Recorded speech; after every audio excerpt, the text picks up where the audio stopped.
Break के बाद आपका स्वागत है। और मावठ ने बदला मौसम का मिजाज। प्रदेश के कुछ इलाकों में मावठ, जोधपुर में बूंदाबांदी हुई है तो वहीं जयपुर में हल्के बादल छाए हैं।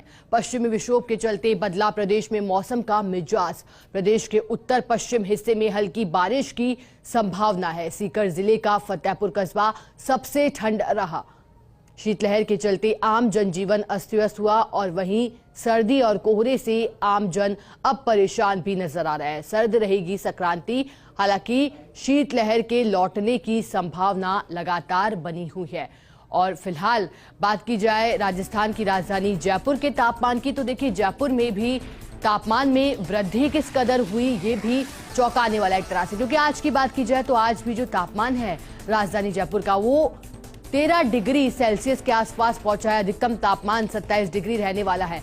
कल तापमान में कुछ गिरावट होगी, 7 डिग्री सेल्सियस तक पहुंचेगा और मकर संक्रांति के दिन राजधानी जयपुर में एक छलांग तापमान लगाएगा और 3 डिग्री के आसपास पहुंचेगा। यानी कि जिस तरह से शुरुआत 2023 की हुई थी और पहले हफ्ते में तापमान दर्ज हुआ था राजधानी जयपुर में, कुछ वैसा ही नजारा एक बार फिर से देखने को मिलेगा, क्योंकि अब मावठ लगातार प्रदेश भर के कई क्षेत्रों में जारी है। इसी कड़ी में जोधपुर में हल्की बूंदाबांदी हुई तो वहीं बादल छाए रहे राजधानी जयपुर में, लेकिन शेखावाटी में ठंड से राहत मिलती हुई नजर नहीं आ रही है। वहां पारा लगातार जमाव बिंदु के करीब पहुंचा है। न सिर्फ करीब बल्कि जमाव बिंदु के नीचे भी शेखावाटी के कई इलाकों में पारा पहुंचा है। बात माउंट आबू की जाए तो माउंट आबू में पिछले सप्ताह 12 साल का रिकॉर्ड टूटा और तापमान -6 डिग्री दर्ज किया गया। और इसके अलावा झुंझुनू में भी तापमान लगातार जमाव बिंदु के करीब रहा। और देखिए प्रदेश के जिलों में जो अधिकांश जिले हैं वहां तापमान 10 डिग्री सेल्सियस के नीचे बना हुआ लगातार। इतना ही नहीं बल्कि 6-7 जिले ऐसे भी जहां तापमान 5 डिग्री सेल्सियस के नीचे बना हुआ। हालांकि बात की जाए तो यह आशंका बनी थी कि 2022 की जो सर्दी रहने वाली है वो कई सालों का रिकॉर्ड तोड़ेगी, लेकिन सर्दी ने दस्तक समय से पहले दी इस बार, लेकिन सर्दी का तेवर उतना देखने को नहीं मिला। लेकिन जैसे ही 2023 की शुरुआत हुई सर्दी ने अपने तेवर दिखाए।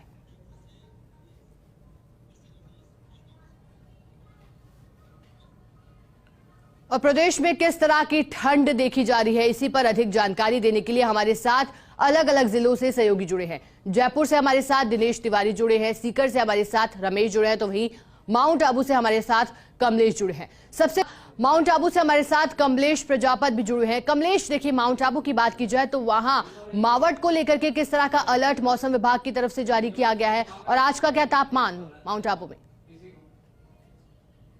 देखिए शिखा, माउंट आबू के मौसम का मिजाज आज फिर बदला हुआ नजर आ रहा है। जहां कल देर शाम से माउंट आबू के आसमान में बादल थे, तो एक नजारा यहां पर दिखाना चाहूंगा। इस वक्त जहां हम नक्की झील पर है और जो माउंट आबू के आसमान में यहां पर बादलों की आवाजाही जारी है। कल शाम से ही माउंट आबू के आसमान में जहां बादल थे तो आज नजारा कुछ अलग नजर आ रहा है। और बीते रात की बात करें तो यहाँ पर गहरी धुंध थी, जिसकी वजह से वो जो वाहन चालक थे उन्हें कहीं न कहीं खासी परेशानी का सामना करना पड़ा। वहीं मौसम विभाग की बात करें तो आने वाले कुछ दिनों में माउंट आबू के मौसम का मिजाज बदलेगा। जहां रात को हल्की बूंदाबांदी हुई, इसके बाद यहां की सड़कों पर फिसलन भी बढ़ गई है। ऐसे में जो देखिए एक नजारा इस वक्त जहां हम नक्की झील पर खड़े हैं, सैलानी यहां पर कुछ पहुंचे हैं जो इस खूबसूरत मौसम का यहां पर आनंद लेते हुए नजर आ रहे हैं। हम बात करने की कोशिश करेंगे। सर, कहां से आए आप?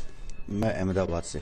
कैसी सर्दी है? रात को कैसा वेदर था, अभी कैसा? बहुत बढ़िया, बहुत शानदार वेदर था, बहुत ही अच्छी ठंड थी, बड़ा मस्त मौसम था यहाँ। अच्छा लग रहा था? बहुत बढ़िया लग रहा था। बादल छू कर निकल रहे थे, क्या अनुभूति है?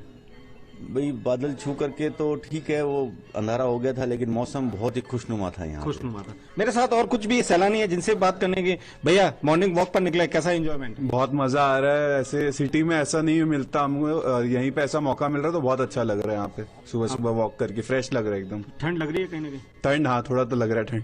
देखिए चेहरे की मुस्कान बता रही है कि माउंट आबू में सर्दी का प्रकोप जारी है। और आने वाले दिनों की बात करें शिखा, तो माउंट आबू के मौसम का मिजाज 14 जनवरी के बाद आज बदलता हुआ नजर आएगा और पतंगबाज जो शौकीन लोग हैं उन्हें कहीं ना कहीं इस बार मकर संक्रांति सर्दी के बीच बितानी पड़ेगी। तो जहां माउंट आबू में रात को हल्की बूंदाबांदी हुई, उसके बाद जो मौसम है यहां पर बदला हुआ नजर आ रहा है। हालांकि फिलहाल जो माउंट आबू के अंदर सूर्यदेव ने दर्शन नहीं दिए हैं, बादलों की आवाजाही जारी है और कह सकते हैं कि आने वाले कुछ दिन में मावठ होने की संभावना है। उसके बाद जो सर्दी के तीखे तेवर देखने को मिलेंगे, कुछ अलग नजर आएंगे। और ये जो सुंदर नजारे यहां से इस वक्त जो नजर आ रहे हैं शिखा, वो अपनी खूबसूरती अपने आप में बयां करते हैं कि माउंट आबू की सर्दी जो कि खास विशेष महत्व रखती है और ऐसे में यहां पर जो सैलानियों के आने का जो क्रम है वो अलग नजर आता है। एक दृश्य और दिखाना चाहूंगा, यहां पर देखिए कुछ सैलानी हैं जो नक्की झील की खूबसूरती के साथ साथ अपनी यादों को संजोते हुए भी बिल्कुल नजर आ रहे हैं। कमलेश, नक्की झील की खूबसूरती तो वो निहार रहे हैं सैलानी, साथ में जो ठंड का लुत्फ है वो भी उठाते नजर आ रहे हैं। लेकिन यहां अलर्ट रहने की बात इसलिए क्योंकि मौसम विभाग ने कहा है कि आने वाले दिनों में सर्दी एक बार फिर से लौटेगी। बहुत बहुत शुक्रिया आप सभी सहयोगी का हमारे साथ जुड़ने के लिए और तमाम जानकारी साझा करने के लिए। इसी के साथ फिलहाल बुलेटिन में इतना ही। आप बने रहिए हमारे साथ और देखते रहिए फर्स्ट इंडिया न्यूज, क्योंकि खबरों का सिलसिला लगातार जारी है।